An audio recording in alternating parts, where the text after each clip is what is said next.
ዲሞክራሲያዊ ስርዓት መገለጫዎች ከሆኑት ቁልፍ ተግባራት የመጀመሪያው ተደርጎ የሚወሰደው የምርጫ ስርዓት ነው። ይሄ ምርጫ ደግሞ ያው በሀገራችን 6 ተከታታይ ዙሮችን አሳልፈናል። አሁን 7ኛ ዙር ቅድመ ዝግጅት እንደ ሀገር እየተጠናቀቀ ነው ያለውና ከዚህ አንጻር ያው የምክር ቤቶች ሚና ምንድነው ለምለው ጥያቄ ያው ምርጫው ሂደት ይኖረዋል።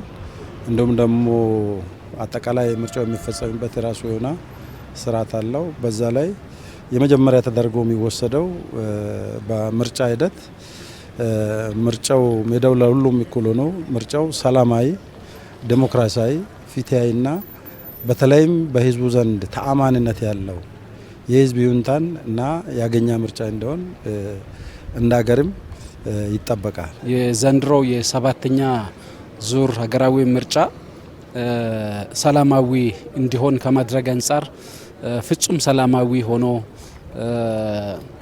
እንዲካሄድ ከማድረግ አንጻር ሁሉም የምክር ቤት አባላት ባላቸው ኦፖርቹኒቲዎችን አማራጮችን በመጠቀም አዌርኔስ ክሬት ከማድረግ አንጻር የራሳቸውን ሚና መወጣት አለባቸው የሚል እምነት ነው ያለኝ። የምክር ቤት ተመራጮች በሚገባ ለህዝቡ ግንዛቤ በመፍጠርና ራሳቸውም ደግሞ የራሳቸውን ሚና መወጣት አለባቸው። ይህ ማለት ምንድነው? በዞኖችና ልዩ ወረዳዎች ላይ በቂ የሆነ ግንዛቤ በመፍጠር ከየትኛውም ነገር ነፃ የሆነ ምርጫ አድሏዊ የሌለ እንዲሁም ተጽዕኖ ሳይኖር በነፃነት ህዝቡ የራሱን ድምጽ መስጠት እንዲችል በቂ ነገር ዝግጅት እየተደረገ ቅስቀሳ እንዲያደርግና ህዝቡን ደግሞ ተሳታፊ እንዲሆን ከወዲሁ ዝግጅት እንዲያደርግ ይህንን ሚና መወጣት አለበት ብዬ እንደ አንድ ምክር ቤት አባል ማሳሰብ እፈልጋለሁ።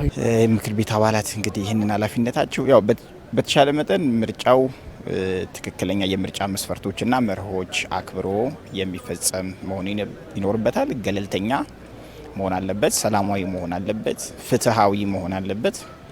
ህዝብ የመረጠውን ወገን ይወክለኛል የሚለውን ወገን በነፃነት የመምረጥ መብት አለው።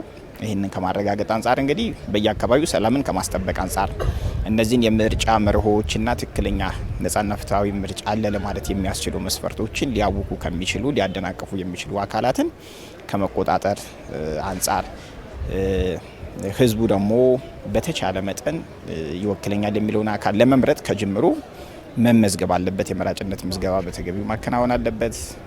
ምርጫውን በትክክለኛ መንገድ ማከናወን አለበት። ይሄንን ከማድረግ አንጻር እንግዲህ ከፍተኛ አስተዋጽኦ ማድረግ ይጠበቅባቸዋል። ኃላፊነታቸውም በዚህ ልክ ነው ማለት ነው።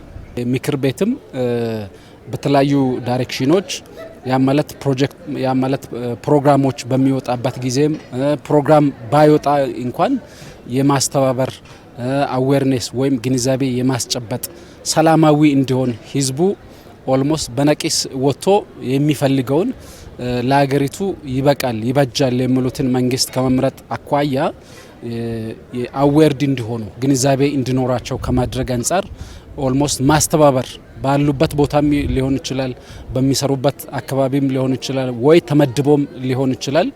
እያንዳንዱ ምክር ቤት አባል የበኩሉን ድርሻ መወጣት አለበት የሚል እምነት ነው ያለኝ። ምክር ቤቶች የህዝቦች የሉዓላዊነት መገለጫ ናቸው። ከዚህ ከሉዓላዊነት መገለጫ ያው በሁሉም አካባቢ ማለት በሚቻል ደረጃ ትልቁ የምክር ቤት አባላት ኃላፊነት ተደርጎ የሚወሰደው ምርጫው ሰላማዊ እንዲሆን ይጠበቃል። በሰላም ዙሪያ እና ምርጫው ደግሞ ከተቀመጡ ግቦች አንዱ ፍትሃዊነት ነው፣ ተአማኒነት ነው። ከዛም በዲሞክራሲያዊ መልኩ ህዝቡ ነፃ በሆነ መልኩ እና ስርዓት ባለ መልኩ ምርጫውን ህዝቡ እንዲያካሄድ ለህዝቡም ለተለያዩ ለተፎካካሪ ፓርቲዎችም ሜዳው ክፍት ሆኖ በህዝብ ይሁንታ አብላጫ ድምጽ ያገኛ ፓርቲ አገር እንዲመራ የምክር ቤቶች ሚና ትልቅ ስለሆነ ይህንን እንደ ግሌም እንደ ምክር ቤትም በልዩ ትኩረት የሚሰራ ነው የሚል ሀሳብ አለ።